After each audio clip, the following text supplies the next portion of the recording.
is back. There are over 300 cases. Japan में भूकंप आया, वो कितना तीव्र था? More than 100 people have been killed and scores of others injured in two explosions in southeastern Iran. सूरज पर फिर तेज तूफान के उठने से धरती पर अंधेरा छा सकता है। साल के पहले दिन जापान से एक ऐसी बुरी खबर सामने आई। अमेरिका पर हमले की तैयारी में है चीन। ऐसी बातें लिखी गई है जो हम चाहते हैं कि सच ना हो, हाँ, है ना, जो हम चाहते हैं कि सच ना हो। उसी वजह से अब वो पहले तो ऐसा था, इतने लोगों को नहीं पता था शायद बुक के बारे में भी, पर जब से हमारा ऑनलाइन का आप सब लिखा हुआ है कि 13 इस्लामिक देश मिलकर चाइना के साथ इंडिया पे वो करेंगे हमला। मंदिर के ध्वज में आग लगना, का नीली चक्र गिरना, वो भी गिरा है। मंदिर के चोटी पे बाज बैठना, जहाँ तक कि हम सन दिखे जाएंगे, 2 सूरज दिखे, जिनमें से एक सूरज होगा एक मीटरॉइड, और 2029 में एक मीटरॉइड आना ही आना है, ये साइंटिस्ट ने कहा है, और वो जाके गिरेगा बंगाल की खाड़ी में। तो स्वागत है आप सभी का पॉडकास्ट पे बुक शो के एपिसोड 3 में। तो आज हम जिस टॉपिक पर बात करने जा रहे हैं उसका नाम है भविष्य मलिका। आपने कहीं ना कहीं रील्स में, वीडियोस में इसके बारे में थोड़ा बहुत सुना ही होगा। आज हम उसी को पूरा ब्रीफ में बताएंगे। स्टार्ट करते हैं साहित्य के साथ। तो आज हम जिस बुक के बारे में बात करने जा रहे हैं उसका नाम है भविष्य मलिका। हम सब ने उसके बारे में बहुत पढ़ रखा है कि भविष्य मलिका में जो कुछ लिखा है वो सच हो जाएगा, दुनिया ख़त्म हो जाएगी, ओडिया में ये हो जाएगा, इंडिया में सब कुछ हो जाएगा। तो आज हम उसी को डिकोड करेंगे कि क्या इस बुक में जो लिखा हुआ वो सच होना है, नहीं होना है, या इस बुक में क्या लिखा है जो आप भी पढ़ सकें, हम भी पढ़ सकें, है ना। तो मैंने उससे रिलेटेड कुछ सवाल से लिख रखे हैं इसमें, वो मैं आपसे पूछूंगा अभी। उससे पहले मैं आपसे कुछ एक बात पूछना चाहता हूँ। ये जो बुक है भविष्य मलिका, इसमें जो सारी चीज़ें लिखी गई हैं वो क्या सिर्फ फ्यूचर को प्रेडिक्ट करा गया है या कुछ पास्ट को भी बताया गया है हमारे? देखो, इस बुक के नाम से हमें साफ पता चलता है भविष्य मलिका, जो कि भविष्य को बताएगी। भविष्य को वैसे इन्होंने जो श्री अच्युतानंद दास जो इन्होंने ये बुक लिखी है, उन्होंने और बुकें भी लिखी है, लेकिन उनकी सबसे ज़्यादा जो फेमस हुई है भविष्य मलिका है, क्योंकि इसमें भविष्य के बारे में लिखा है। इस बुक में तो भविष्य के बारे में लिखा है, जो कि 3 पार्ट में डिवाइड है, जिसका पहला पार्ट आता है आपका कलयुग का अंत, दूसरा पार्ट आता है महाविनाश, और तीसरा आता है आदि सत्ययुग की आगमन। ठीक है, इसमें तो अगर हम इस बुक को पढ़ना चाहें तो क्या अब भी अवेलेबल है? हाँ, अवेलेबल है, नॉर्मल अवेलेबल है। आप जाके किसी वेबसाइट पे भविष्य मलिका डालेंगे और आपको मिल जाएगी। और ये हमें किस किस भाषा में मिल सकती है? आपको ये हिंदी मिल जाएगी, उड़िया लैंग्वेज, जो कि उड़िया लैंग्वेज में लिखी गई है, तो उड़िया लैंग्वेज में मिल जाएगी। और आपको इंग्लिश में शायद से इसका ट्रांसलेशन है या नहीं, इसको मैं क्लियर नहीं हूँ, लेकिन हाँ, इन 2 लैंग्वेज में तो कंफर्म मिलनी है। इंडिया में ये बुक के बारे में मतलब बातें जो बहुत ज़्यादा वायरल हो रही है, तो हम क्वेश्चन आंसर करने से पहले यानी पब्लिक को ये तो बता दें कि ये बुक हमें कहाँ मिल सकती है। हाँ। और किस किस भाषा में तो मिल हम सकती लिंक है। डाल देंगे आपको वीडियो के नीचे, आप वहाँ से ऑर्डर कर सकते हैं नॉर्मली अपना, वहाँ से आप पढ़ लें, हिंदी में भी और उड़िया में, दोनों डाल देंगे, है ना। ठीक है, तो वैसे भी हमारे ज़्यादातर व्यूअर्स हिंदी ही पढ़ेंगे, क्योंकि इंग्लिश के तो आउट ऑफ इंडिया के होंगे।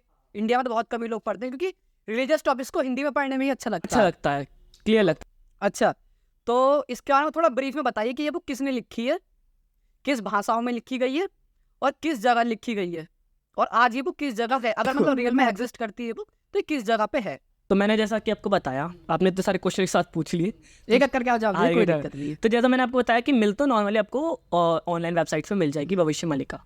अभी किसने लिखी है? ये लिखी है अच्युतानंद दास ने। अब अच्युतानंद दास कौन है ना, ये भी आप पूछोगे। तो ना 16th सेंचुरी में ओडिया में, उड़ीसा यानी कि उड़िया जो आज का उड़ीसा है, वहाँ पर थे 5 सखा, जिन्हें पंचसखा कहा जाता था, संत थे वो, जिनके पहला नाम था श्री अनंत दास, दूसरा जसोबंत दास, तीसरे जगन्नाथ दास, चौथे बालाराम दास, और आपके 5वें थे जिन्होंने बुक लिखी अच्युतानंद दास। अच्छा सॉरी, मैं आपको इंटरप्ट कर रहा हूँ।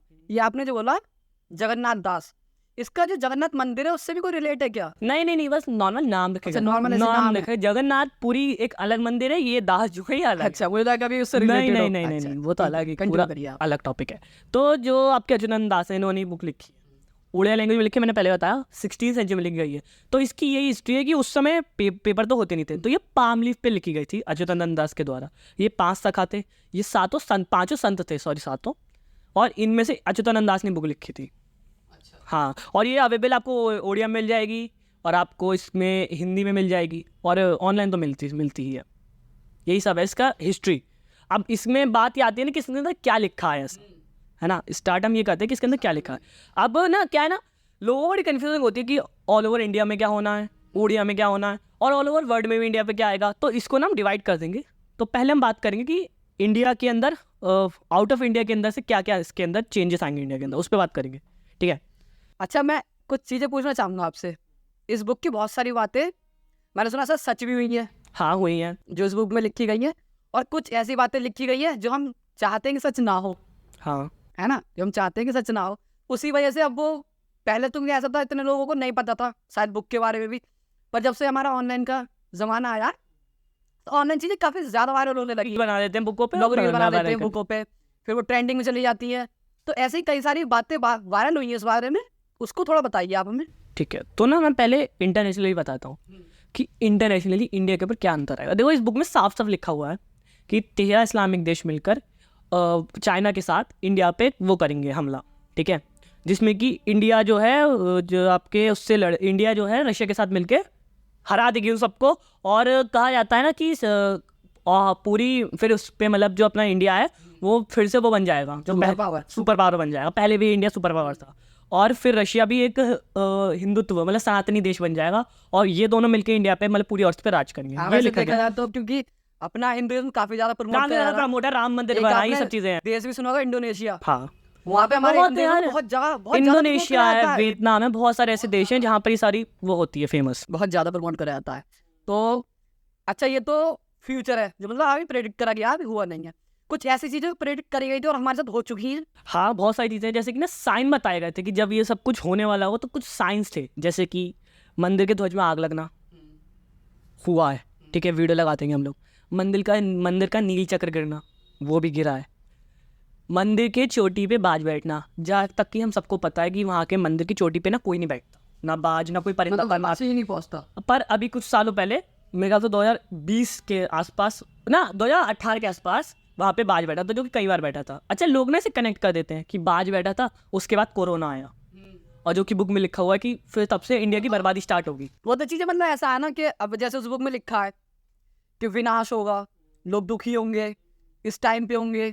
अब मान लो उस बुक में बाई चांस लिखा है, बाई चांस मतलब मैं एक बात बोल रहा हूँ आपको, जैसे उस बुक में लिखा कि 2019 में या 20 में बहुत ज्यादा विनाश होगा, लोग बहुत ज्यादा दुखी होंगे। तो अगर रैंडमली वो बीमारी भी आई ना तो लोग रिलेट कर जाएंगे कि हाँ ये तो भविष्य प्रेडिक्ट करा गया था पहले, मतलब कि कोइंसिडेंस को रिलेट कर जाएंगे कि हाँ ये तो भविष्य प्रेडिक्ट करा गया था हमारा। अब जैसे कि एक न्यूज आई है, साइंटिस्ट ने हमें एक न्यूज बताई थी कि कोई मीटरॉइड आ रहा है, हाँ धरती से टकराएगा। ऑफिस नाम का है, Apophis वो भी नाम। लिखा हुआ है इस बुक में पहले से ही। हाँ, तो उसमें मैंने सुना था शायद कुछ ऐसा लिखा है कि जब शनि मीन राशि में आएगा तो कुछ वो इस बुक में लिखा था, ऐसा था कि ना जब शनि मीन राशि में आएगा, धरती का शनि, जब धरती की जो राशि शनि वो मीन राशि में आएगी तब ये सब स्टार्ट होगा, जो कि 2024 में आएगी, और 2024 में अब आ चुकी है।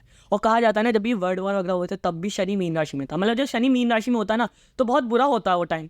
और जब भी वर्ल्ड वॉर हुई थी ना पहले की, तब भी शनि मीन राशि में था।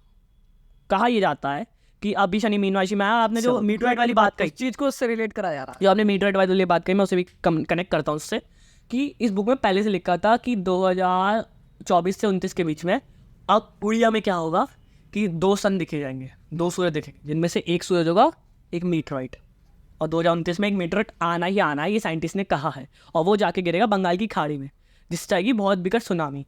और इंडिया के जितने कोस्टल एरियाज है ना वहाँ पे आ जाएगी सुनामी बहुत ज़्यादा, वो बददम वो मतलब पूरा खत्म हो जाएगा। मैंने एक चीज़ और भी सुनी थी कि जब ऐसा कुछ होगा, नहीं वो कुछ और था, हाँ वो एक चीज़ थी ऐसे, अभी मैं कुछ रील्स देख रहा था उस पर आई थी कि कोई देश है शायद उसकी ज़मीन अलग हो रही है वहाँ से, तो वो जो बंगाल की खाड़ी से आके टच होगी। यार यही तो बात है ना, लोग तो जब वो होगा तो सिंपल सी बात है, अगर कोई मतलब एक पूरा लैंड एरिया अगर किसी कॉन्टिनेंटल से हट के दूसरे कॉन्टिनेंट पर टच होगा तो सिंपल सी बात है भाई, तबाही भी होगी, कुछ होगा, सब कुछ होगा, एक नया हिमालय जैसी रेंज भी स्टार्ट हो सकती है। हाँ लोग ये कनेक्ट करेंगे भाई, हिमालय रेंज भी आ सकती है। यही तो बात है। अब इसके चक्कर में ना क्या है, कुछ तो इस बात बुक में सीधी सही बातें लिखी जो कि सच हुई हैं, और कुछ ना लोग रूमर्स फैला रहे हैं अपने आप को फेमस करने के लिए। अपने आप को कई सारी चीजें ऐसी हैं जो ऐसी बुक में कहीं नहीं लिखी है बट रूमर्स हो रहे हैं, क्योंकि हर बंदा चाह रहा है कि आज के टाइम मैं भी फेमस हूँ। अब मैं उनको भाई हाँ कोई ना कोई टॉपिक मिले, ज्यादा लोग क्या करते हैं क्लिक बेट का यूज करते हैं, उनको पता है पर फिर भी यूज कर रहे हैं कि हाँ भाई मुझको व्यूज चाहिए, मैं ऐसा कुछ करूँ, तो इसलिए हम ये पॉडकास्ट ताकि हम आपको इसलिए ठीक रियल सच्चाई दे सकें, रियल जानकारी दे सकें। हमने बुक शो बनाया इसलिए कि वो कुछ बुक को, चुनिंदा बुकों को छुड़े, उसके बारे में बताएं हम आपको। जो भी अच्छी बुक्स हैं जिनके बारे में आपको अच्छी नॉलेज दे सकते हैं, उस बुक को आप तक लेके आए, और उसका रीजन यही है कि आप हमारी बातों से रिलेट करें और उस बुक को एक बार जरूर पढ़ें, क्योंकि इससे आपकी नॉलेज भी बढ़ेगी, आपकी क्यूरियोसिटी बढ़ेगी बुक्स के लिए, और बहुत बहुत सारे आपके रीडिंग स्किल में फायदे होंगे। ये तो है, बुक पढ़ना बहुत सबसे सारे बेस्ट फायदे चीज होते होती है, हैं, इसलिए बहुत हम अच्छी लोगों ने बनाया।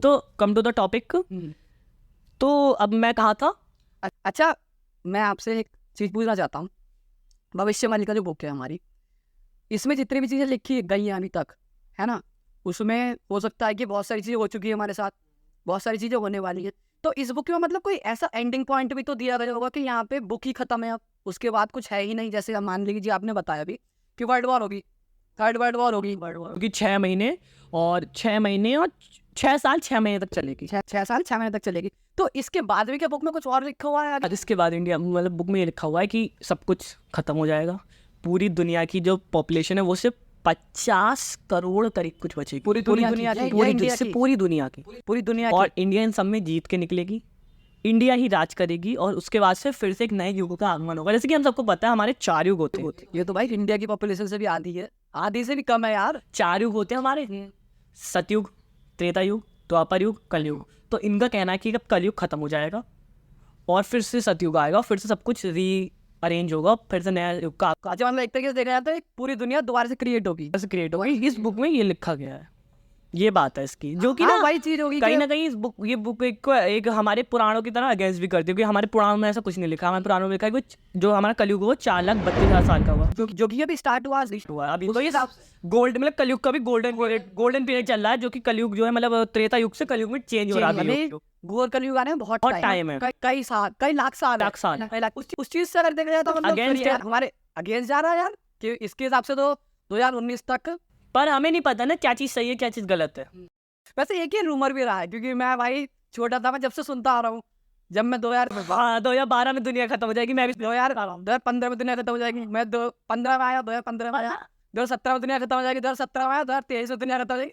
मतलब ये तो रूमर शुरू से चलते हुए आ रहे हैं। चलता रहे। लेकिन ना यहाँ पर काफ़ी सारे सच है, जैसे मैंने बताया कि नील चक्र गिरना, वो भी गिरा, मंदिर पे बाज बैठा, मंदिर में खून की छींटें मिलना, ये सारी चीज़ें कनेक्ट हो रही हैं, क्योंकि डॉट्स कनेक्ट हो रहे हैं अब कहीं ना कहीं, हल्की हल्की चीज़ें कुछ दिख भी रही हैं। तो इस पर हम यही कह सकते हैं कि यार अब हमें भी नहीं पता क्या सही क्या गलत है। हमने इसलिए बुक शो बनाया कि यार आप लोग को रियल न्यूज़ मिल जाए कि जो चीज़ है। अब जितना मैंने बताया यही सब सच है, इसके अलावा जो भी लोग बताते हैं वो थोड़े रूमर्स भी होते हैं। और मैं अपने व्यूअर्स को एक और बात भी बताना चाहूंगा, आप हमारे इंडिया की हिस्ट्री बार जरूर पढ़ें। हाँ, इंडिया में बहुत सारी ऐसी बहुत रिलीजियस ऐसी चीजें हैं चीजें जो यार। आपको पढ़ के अच्छी भी लगेंगी, आपको खुद लगेगा कि यार हमारा इंडिया दूसरे देशों से कितना आगे है। हम जाते हैं पेरिस, हम पेरिस की चीजें देखते हैं, हम जाते हैं न्यूजीलैंड की चीजें देखते हैं, न्यूयॉर्क जाते हैं, वहाँ की चीजें देखते हैं। एक बार अपने इंडिया को भी घूमिए।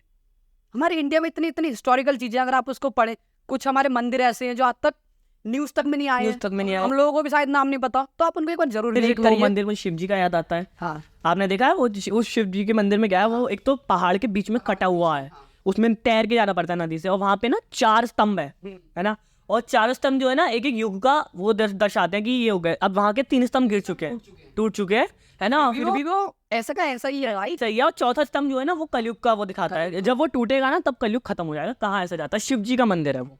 भाई अभी क्या हुआ था, रिसेंटली मैं गया था एक जगह देहरादून घूमने, वहाँ पे मैंने मंदिर देखा था, मुझे नाम इस टाइम ठीक से याद नहीं आ रहा, जब आएगा मैं आपको वीडियो में जरूर दिखा देंगे वो मंदिर।